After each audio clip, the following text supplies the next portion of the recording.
Locked On Podcast Network presents Locked On Sports Today. 76ers rookie VJ Edgecombe is looking like the real deal.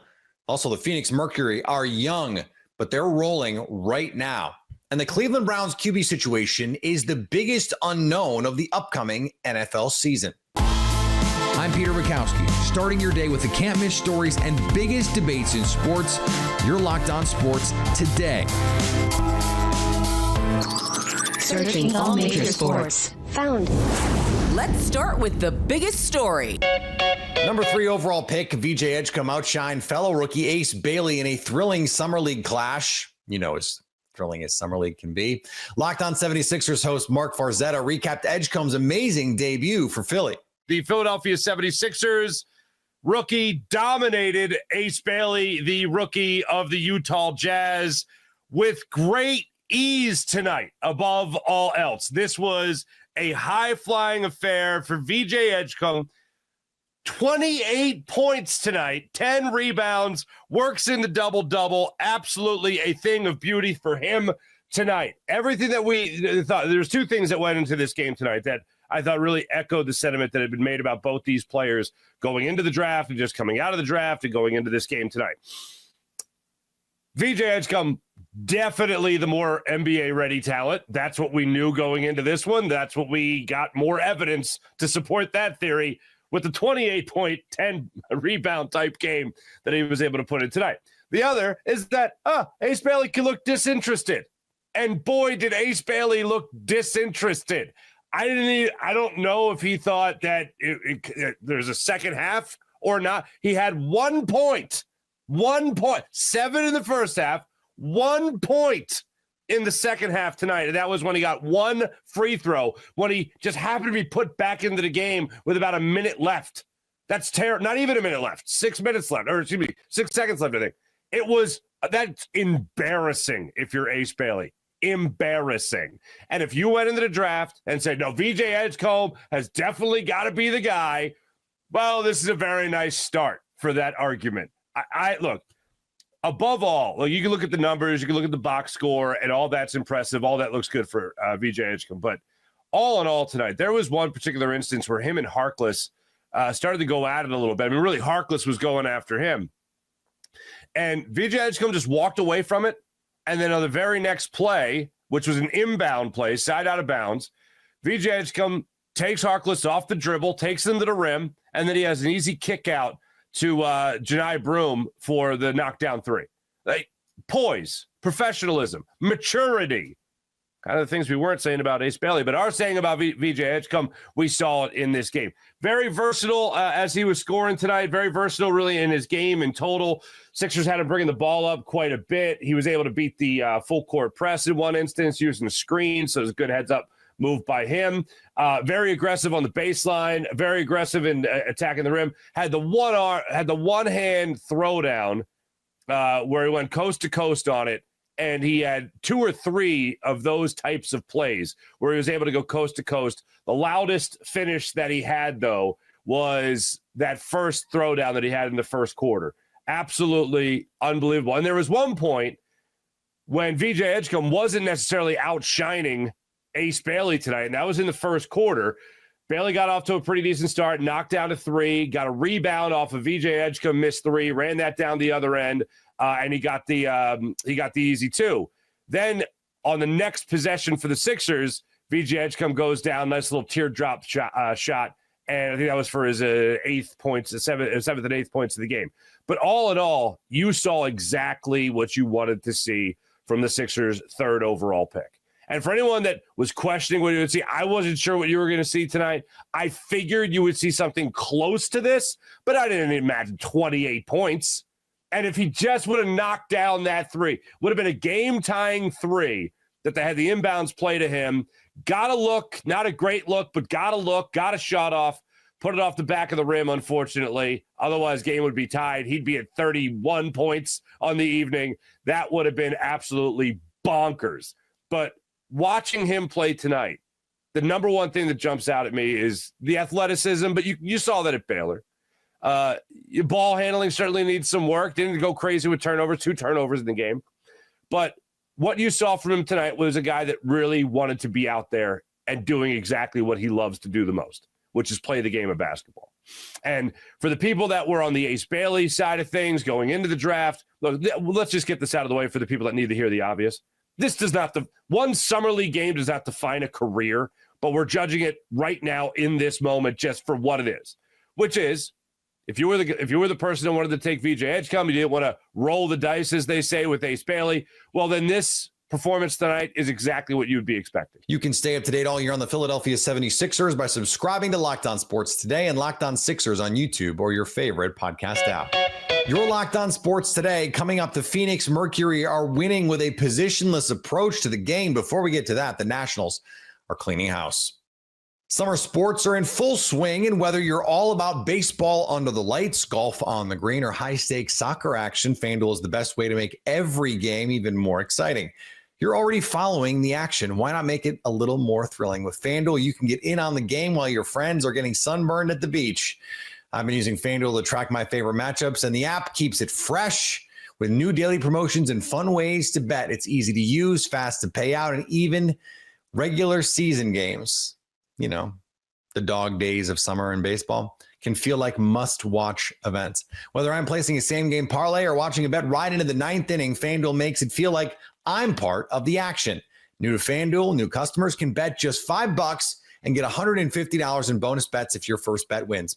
Open the FanDuel app today or visit FanDuel.com to get started. Washington is officially turning the page. The Nationals fired both president of baseball operations Mike Rizzo and manager Davey Martinez on Sunday, ending the tenure of the duo that delivered DC its first World Series title in 2019. With the team buried in last place and fan frustration mounting, ownership says it's time for a, quote, fresh approach and new energy. The next chapter begins now, but for a team still deep in a rebuild, it might be a while before the Nats find their way out of the woods. Elsewhere in baseball, the Astros swept the Dodgers in dominant fashion, outscoring LA 29-6 over 3 games. Well, Houston is inevitable. That's right. The Astros sweep the Dodgers 3-0 in LA. They continue their dominance like they have done since 2015. Hello, I'm H-Town Wellhouse here with Locked On Astros, and what an exciting game. Look, coming into this series, I was like, look, if the Astros take 2 of 3, I'll be happy. If they take 1 of 3, I'll understand it. Why? Because the Dodgers are a good team. Well, Dodgers, what's your excuse? We had commentators talking about how the Astros knew what pitches were coming.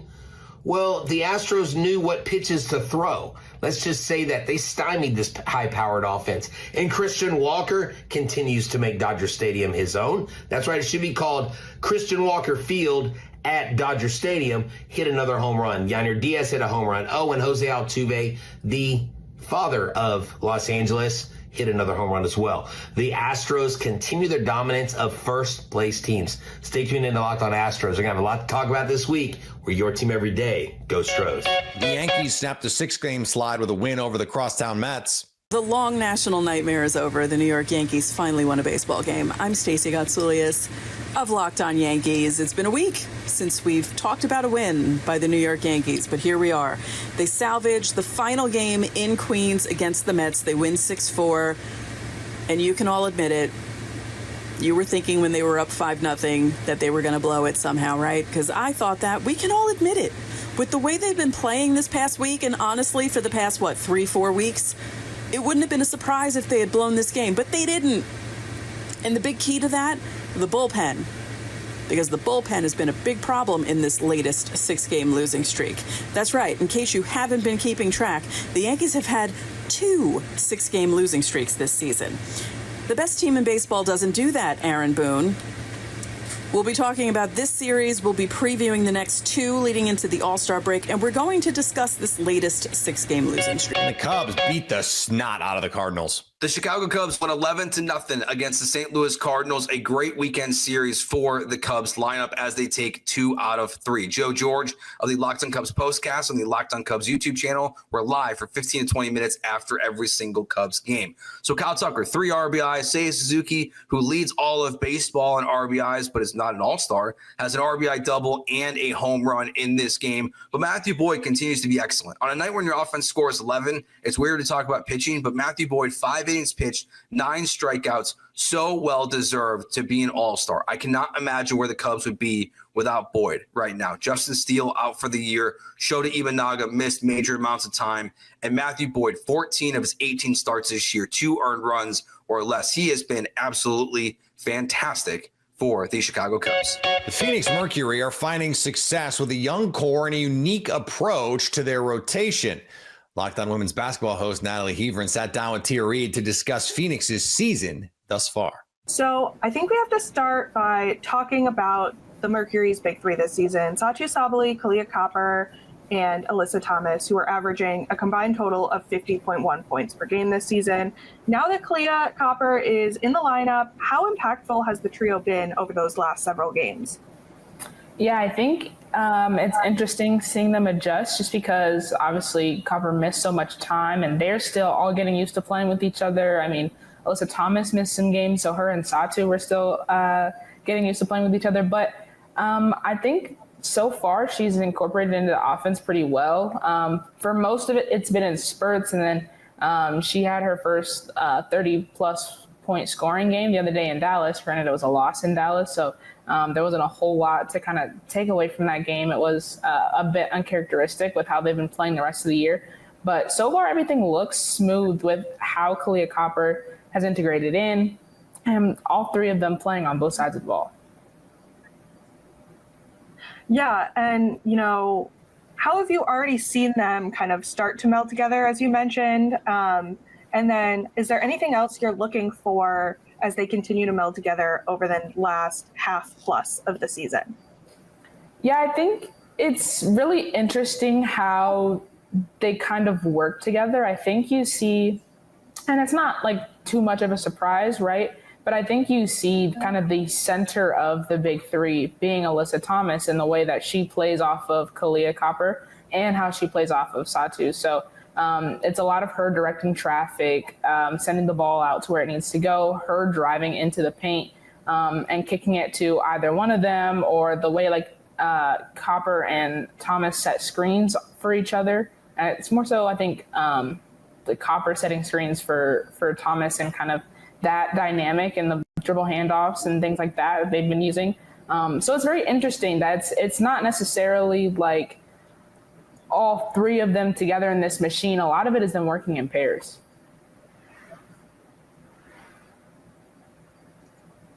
Yeah, and how helpful is it to kind of have three of them, but working in different combinations of pairs, just kind of building together, even if it's not necessarily the three of them playing as one, but in pairs,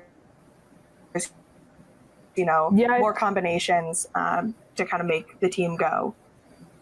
Yeah, I think it's helpful just because it provides so much variety and what different types of sets you can run and the different things that they can do. So obviously, having to defend all three of them on the floor, even if only two of them are working in some sort of action together, you still have the third one on the floor somewhere who also needs to be defended and needs someone to pay close attention to. So I think the whole kind of dynamic is built around stretching defenses thin, trying to defend all three of those players. And based off of, how well the Mercury have played, but for that Dallas game the other day, it seems to be working pretty well for them. So I know I asked you this in May, but are the Mercury title contenders, or what do you think the potential is for this team as the season continues? Yeah, I think back in May, my answer was that I think that there was a lot of uncertainty with this team and how many new pieces there were. But I definitely think after watching this first almost half of the season, I would definitely say that the Mercury are up there and look like a team that really could make a push. I think they've really shown off their depth. And I think that's the biggest part of it is, they played those first couple of games of the season with no Kalia Copper, with no Alyssa Thomas, still were able to get wins. And now that they're all playing together, they're still winning and they're still looking like a really strong team. And I think but for that Dallas game just the other day, that they've been a really strong team and haven't played too many like just bad games. And so I would definitely say that they're a contender based off the ways they've competed with New York in the last couple of weeks, even though I know New York's missing a couple starters, but I still think that there's a lot to be said about how the Mercury went about winning those games. And then one particular player I want to talk about is Alyssa Thomas. First, did Connecticut's nickname of the engine carry over? Because she's averaging 14.3 points, 7.3 rebounds, 9.4 assists, and 1.5 steals per game. And I can't think of a more accurate nickname for her. Yeah, absolutely. They 100% call her the engine when they're introducing her pregame for the starters. She is the engine. So that nickname is alive and well. And I would say it's a pretty accurate description of the dynamics on this team. Like I said, in terms of working with Satu and Kalia Copper on offense, I think a lot of it is based around AT. They've referred to her as the team's defensive anchor so many times. And with the way that, this defense works and having this mindset of wanting to be a team that plays defense and turns defense into offense, a lot of that comes from Alyssa Thomas and how she pushes the team. And even working outside of Copper and Sabali on offense, I mean, the whole kind of setup is let AT get downhill and kick the ball out to shooters who can knock shots down. And it's about her drawing attention into the paint. So yeah, I would say a lot that Phoenix does absolutely runs out of AT or starts because of something that she does on both sides of the ball. Stay up to date all year on women's basketball by subscribing to Locked On Sports Today and Locked On Women's Basketball on your favorite podcast app and on YouTube. Coming up, who's going to win the Browns QB sweepstakes? I'm not entirely sure what Cleveland's plan is at quarterback. The Browns probably don't know either, but it sure is fun to laugh at. Locked On NFL host Tony Wiggins and Chris Carter discuss which signal caller is the best option from this abhorrent mess of a QB room. We ain't even talking about Deshaun Watson, who's making most of the money. I'm going to start right there. To me, the biggest question this year coming into the season, league-wide, is what is Cleveland doing and who's going to be the quarterback? That's a tough question because they have so many guys now in the quarterback room that it feels like kind of like a sweepstakes. Like, you too could be the Cleveland Browns quarterback. But in all seriousness, if you're looking for experience, I mean, Joe Flacco has been the quarterback for this organization when it's made pushes late in the year. I mean, he's come in and he still can be a guy. Like, he's not the guy you want to plan around, but like, if this team can still win with his defense, if its defense can still carry it, he can be a game manager for that.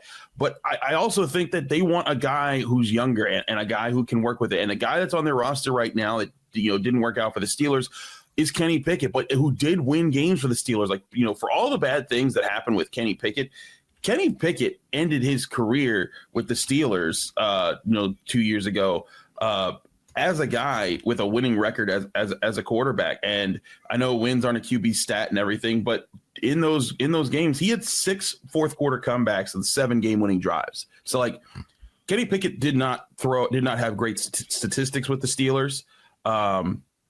He did not have like, all pro numbers. He did not have even like really, really good numbers at times. I think he kind of came on a little bit late in his rookie season. But at the same time, he did turn on the clutch factor several times in games when it was needed from him, and that helped the Steelers, be able to keep winning records in those years. But the question will be, can he get the basic things down that he hasn't been able to get down in previous years, including last year with the Eagles? Like, he did come in, he did start a game, threw 2 touchdowns and 1 interception. But like, you look at like when he came into the Super Bowl towards the end, and like there were certain easy passes that he just wasn't hitting. He has to hit those passes in Cleveland. They're not going to, like, this has got to be simple. I think the Cleveland Browns are looking for a quarterback this year that just gets the simple things done. Okay, can you do a 2-step drop, hit a slant? Can you make the basic throws over the middle? Can you make the basic throws to just keep the offense going, make good decisions and avoid turnovers? If Kenny Pickett can do that, he'll be the guy initially. I don't think he's the long-term guy. I'm not sure if any of these guys are long-term guys. But if they get through week 5 of the season and Joe Flacco hasn't really been working, or Kenny Pickett hasn't really been working, and maybe we'll even say week 8, the Browns are going to turn to those rookie quarterbacks. They're going to look at Dylan Gabriel and Shedeur Sanders like, all right, what you guys got? Like if things are really bad this year, they know it's this year's out of it. They'll wait. They'll say, all right, let's see what we got with these rookie quarterbacks. But I think they're going to give the veterans the shot to win the job first. And if the veterans don't lead the team to playing better, then the rookies will come in. And I think that'll be what dictates the pace of things. But it really depends what Cleveland wants to do. Do they want to try and win games this year? Do they care about that? Or are they turning the page on Deshaun Watson and then the option is just see what you got? Because going the veteran route, that might help you win games in the short run. But is that really what this season is about? Is having Joe Flacco or Kenny Pickett try and win you games really what this is about? Or would you rather see what Shedeur Sanders and or Dylan Gabriel have this year? I understand ownership probably sick of losing. They've made some moves that suggest they'd like to keep winning, or at least keep trying to win. But they've clearly also turned the page on Deshaun Watson. So where does that leave them? Well, QB purgatory for one, but then a crossroads for another, a quarterback crossroads. They have to decide what they want before they can decide who's going to take them there.